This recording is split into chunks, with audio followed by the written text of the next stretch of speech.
Friends, hope you all are fine. So हमारे जो है वो एक्सरसाइज का सेकंड पार्ट आ गया न्यूमेरिकल्स का। तो यहाँ से जो है वो हम न्यूमेरिकल स्टार्ट करेंगे। अभी आपको मैं न्यूमेरिकल समझा देता हूँ। कुछ रेलिवेंट न्यूमेरिकल्स होंगे, वो भी जो है वो हम साथ ही कवर कर लेंगे। पिक्चर्स भी मैं आपको शेयर कर दूँगा इंशाल्लाह। So let's start the lecture.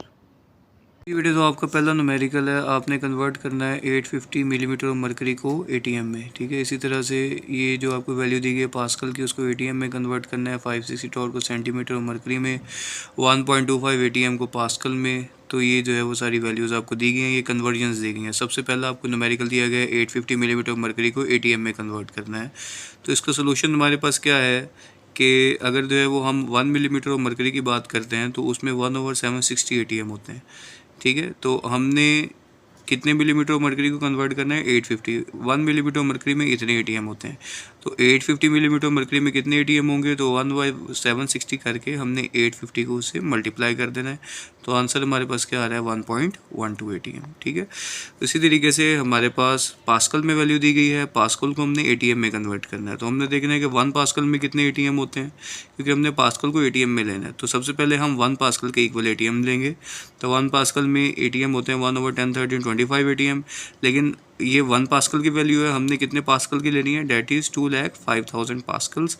तो उसके लिए हम 1 ओवर ये वैल्यू लगाएंगे, मल्टीप्लाई करेंगे जितने हमारे पास पास्कल्स हैं। तो इसको इससे डिवाइड करके वैल्यू हमारे पास क्या आ जाएगी? 2.02 एटीएम। इसी तरह से नेक्स्ट हमारे पास जो है वो 560 torr to centimetre of mercury दिया गया। अब 560 टॉर के लिए पहले हमें 1 टॉर की वैल्यू लेनी पड़ेगी। 1 टॉर में कितने मिली सेंटीमीटर ऑफ मरकरी होते हैं? That is 76 divided by 760 centimetre of mercury. लेकिन हमारे पास टॉर कितने हैं? 560। तो उसको इस वैल्यू के साथ मल्टीप्लाई करेंगे, 760 पर डिवाइड करेंगे, तो हमारे पास आंसर आ रहा है 56 सेंटीमीटर ऑफ मरकरी। इसी तरह से हमारे पास जो है वो वैल्यू दी गई है एटीएम में, उसको हमने पास्कल में कन्वर्ट करना है। तो हमारे पास 1.25 एटीएम है। पहले 1 एटीएम की वैल्यू लेंगे कि 1 एटीएम में कितने पास्कल होते हैं। तो ये वैल्यू हमें दी गई है। तो अब 1.25 के लिए हम इस वैल्यू के साथ 1.25 को मल्टीप्लाई करेंगे, तो आंसर हमारे पास आ रहा है 1266656 पास्कल। जी, तो नेक्स्ट वीडियो इसी तरह से हमें कुछ कन्वर्जन्स जो है वो टेम्परेचर्स की दी गई हैं। लाइक 750 सेंटीग्रेड, इसको हमने केल्विन में कन्वर्ट करना है। 150 सेंटीग्रेड को केल्विन में, 100 केल्विन को सेंटीग्रेड में, 172 केल्विन को सेंटीग्रेड में। तो आपको पता है कि अगर सेंटीग्रेड से केल्विन में कन्वर्ट करना हो तो 273 हम प्लस करेंगे, और अगर केल्विन को सेंटीग्रेड में करना हो तो 273 हमने माइनस करना था। ये हमने ऑलरेडी पढ़ा हुआ है। ठीक है, तो ये पहला आपको दिया गया, ये मैं आपको करवा देता हूँ, बाकी इससे रेलिवेंट ही है। पहला हमें 750 की सेंटीग्रेड को केल्विन में कन्वर्ट करना है। तो केल्विन के लिए 270 जो सेंटीग्रेड की वैल्यू है उसमें आपने प्लस कितना करना है? 273। तो सेंटीग्रेड में वैल्यू हमें कितनी दी गई थी? 750, और केल्विन के लिए प्लस 273 करेंगे। आंसर क्या आ रहा है? 1023 केल्विन। ठीक है, तो ये इसका आंसर आ गया। इसी तरह से जो है वो नेक्स्ट रेलिवेंट जो है वो न्यूमेरिकल दिए गए हैं, तो ये हमने जो है वो कर लेने हैं। इसी तरह से ही ये मैं आपको इसकी पिक्चर शेयर कर दूंगा, तो आपने इसको सॉल्व कर लेना है। इसी तरह से क्वेश्चन नंबर 3 हमें दिया गया है, बॉयल्स लॉ में से हमें न्यूमेरिकल दिया गया है। अब इसमें पहला प्रेशर, फर्स्ट प्रेशर हमें दिया गया है 912 millimetre of mercury. This is P1 912, और V1 हमें दिया गया 450 सेंटीमीटर क्यूब। तो what will be its volume? V2 हमने फाइंड आउट करना है, और सेकंड प्रेशर P2 हमें दे दिया गया है 0.4। ठीक है, तो ओवरऑल हमने क्या फाइंड आउट करना है? फिर ये सेकंड वॉल्यूम यानी ये V2 फाइंड आउट करना है। बाकी P1 V1 P2 ये सारा हमें गिवन है। फॉर्मूला क्या लगेगा बॉयल्स लॉ का? P1 V1 is equal to P2 V2। चूँकि हमने V2 फाइंड आउट करना है, V2 इधर रखेंगे, ये P2 इधर मल्टीप्लाई हो रहा है, उधर जाके क्या हो जाएगा? डिवाइड। तो V2 की वैल्यू जो है वो ये आ जाएगी। इसमें वैल्यूज़ पुट करें, आंसर आपके पास क्या आ रहा है? 1350 सेंटीमीटर क्यूब। इसी तरह से ये सेकंड वाला भी बॉयल्स लॉ में से ये फ़र्क सिर्फ क्या है कि पहले वाले में V2 फाइंड आउट करना था, यहाँ पे हमने क्या फाइंड आउट करना है? P2। यहाँ वहाँ पे सेकंड वॉल्यूम फाइंड आउट करना था, यहाँ पे सेकंड प्रेशर फाइंड आउट करना है। फार्मूला आपका वही आएगा। तो इसकी पिक्चर मैं आपको शेयर कर दूंगा, ये आपने साथ में सॉल्व कर लेना है।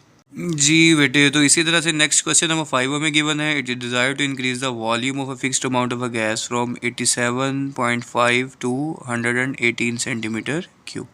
अब यहाँ पे आपको जो है वो वॉल्यूम दिया गया है V1 87.5, और V2 आपको दिया गया है 118। यानी ये पहला वॉल्यूम था 87.5, V1 हो गया। और उसको बढ़ा के कहाँ पे ले गए हैं, 118 सेंटीमीटर के ऊपर ले गए, ये V2 आपके पास हो गया। सो V1 की वैल्यू और V2 की वैल्यू आपके पास आ गई है। प्रेशर को आपने कांस्टेंट रखा है। अब आपको पता है प्रेशर कांस्टेंट जो है वो चार्ल्स लॉ में था, यानी टेम्परेचर और वॉल्यूम का रिलेशन था, प्रेशर को कांस्टेंट रखा गया। तो यहाँ पर जो फार्मूला भी हम यूज़ करेंगे वो चार्ल्स का यूज़ करेंगे। So what will be the final temperature, अब आपने जो है वो इसका फाइनल टेम्परेचर यानी T2 फाइंड आउट करना है।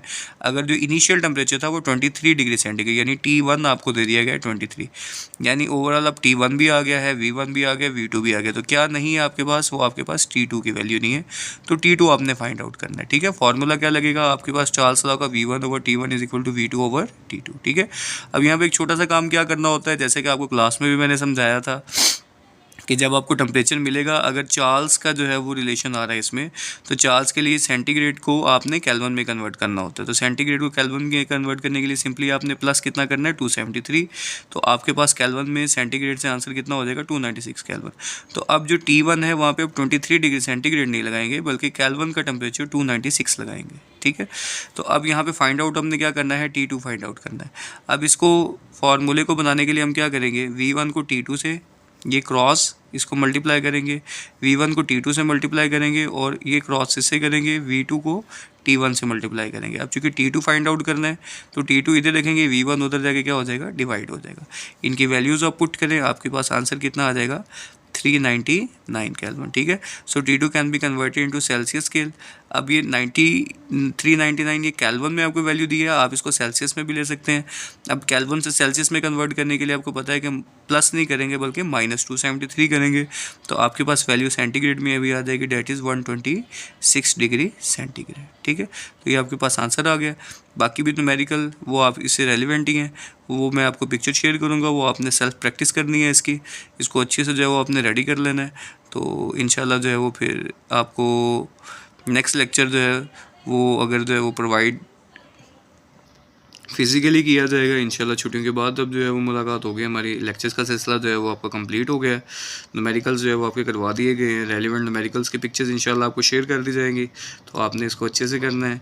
Best of luck for your first term, अच्छे से तैयारी करें। अल्लाह हाफिज़।